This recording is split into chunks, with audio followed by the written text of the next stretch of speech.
KLF കോക്കോനാടിന്റെ roasted coconut sambar powder കൊണ്ട് നാടൻ രുചിയിൽ ഒരു അടിപൊളി സാമ്പാർ ഉണ്ടാക്കിയാലോ? Welcome back dears. നമുക്ക് ആദ്യം കുറച്ച് പരിപ്പ് ഒന്ന് പ്രഷർ കുക്കറിൽ വെച്ച് വേവിച്ച് ഒന്ന് ഉടച്ചെടുക്കാം. ഇനി അതിലേക്ക് സാമ്പാറിന് ആവശ്യത്തിനുള്ള പച്ചക്കറികൾ ചേർത്ത് കൊടുക്കാം.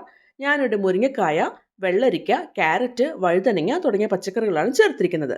അതിലേക്ക് ആവശ്യത്തിനുള്ള ഉപ്പും കുറച്ച് വെള്ളം കൂടി ചേർത്ത് നമുക്ക് നന്നായിട്ടൊന്ന് മിക്സ് ചെയ്തിട്ടൊന്ന് എടുക്കാം.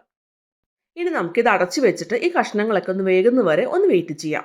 ആ സമയം കൊണ്ട് ഒരു പാനിലേക്ക് 1 ടീസ്പൂൺ വെളിച്ചെണ്ണ ചേർത്ത് ചൂടായിട്ട് വരുമ്പോൾ അതിലേക്ക് അരിഞ്ഞു വെച്ചിട്ടുള്ള വെണ്ടയ്ക്ക ചേർത്തൊന്ന് വഴറ്റിയെടുക്കാം. ഇനി അതിലേക്ക് ഒരു തക്കാളി കൂടി അരിഞ്ഞത് ചേർത്ത് ഒന്ന് വഴറ്റിയെടുക്കാം.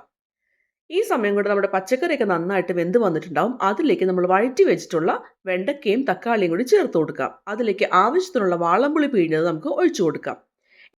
ഇനി ഒന്ന് മിക്സ് ചെയ്തൊന്നെടുക്കാം. ഞാനിവിടെ KLF കോക്കോനാടിൻ്റെ റോസ്റ്റഡ് കോക്കനട്ട് മിക്സ് സാമ്പാർ പൗഡറാണ് എടുത്തിരിക്കുന്നത്. നമുക്ക് ആദ്യം ഒരു പാനിലേക്ക് കുറച്ച് വെളിച്ചെണ്ണ വെച്ച് ചൂടായിട്ട് വരുമ്പോൾ അതിലേക്ക് കടുക് ചേർത്ത് പൊട്ടി വന്നു കഴിഞ്ഞാൽ ഒരു നുള്ളു ഉലുവ, അതുപോലെ ഒരു നുള്ളു ജീരകം, വറ്റൽമുളക് ഇത്രയും ചേർത്ത് ഒന്ന് മൂത്ത് വന്നു കഴിഞ്ഞാൽ ഈ KLF കോക്കോനാടിൻ്റെ സാമ്പാർ പൗഡർ മിക്സ് 3 അല്ലെങ്കിൽ 4 ടേബിൾ സ്പൂൺ വരെ നമുക്ക് ചേർത്ത് കൊടുക്കാം. എന്നിട്ട് നന്നായിട്ടൊന്ന് മൂപ്പിച്ചെടുക്കാം. ഈ ഒരു മൂത്ത് വന്നിട്ടുള്ള സാമ്പാർ മിക്സ് ഈ പച്ചക്കറികളിലേക്ക് നമുക്ക് ചേർത്ത് കൊടുക്കാം. ഇതൊന്ന് മിക്സ് ചെയ്ത് കൊടുക്കാം. ഇനി ടേസ്റ്റൊക്കെ നമുക്ക് നോക്കാം. ഇതിൻ്റെ കൂടെ തന്നെ ഒരു ചെറിയ പാക്കറ്റ് കായം പൊടി കൂടി അവർ തന്നിട്ടുണ്ട്. അതുകൂടി നമുക്ക് ആവശ്യത്തിനനുസരിച്ച് ചേർത്ത് കൊടുക്കാവുന്നതാണ്. എന്നിട്ടൊന്ന് മിക്സ് ചെയ്യാം. നന്നായിട്ടൊന്ന് തിളച്ച് കുറുകി വന്നു കഴിഞ്ഞാൽ നമുക്ക് ഇതിലേക്ക് കുറച്ച് മല്ലിയില കൂടി ചേർത്ത് ഒന്ന് ഫ്ലെയിം ഓഫ് ചെയ്യാം. എന്നിട്ടൊന്ന് മൂടി വയ്ക്കാം. വീട്ടിൽ തന്നെ തേങ്ങയൊക്കെ വറുത്തരച്ചുണ്ടാക്കുന്ന സാമ്പാറിൻ്റെ അതേ രുചിയിൽ കിടിലൻ സാമ്പാർ.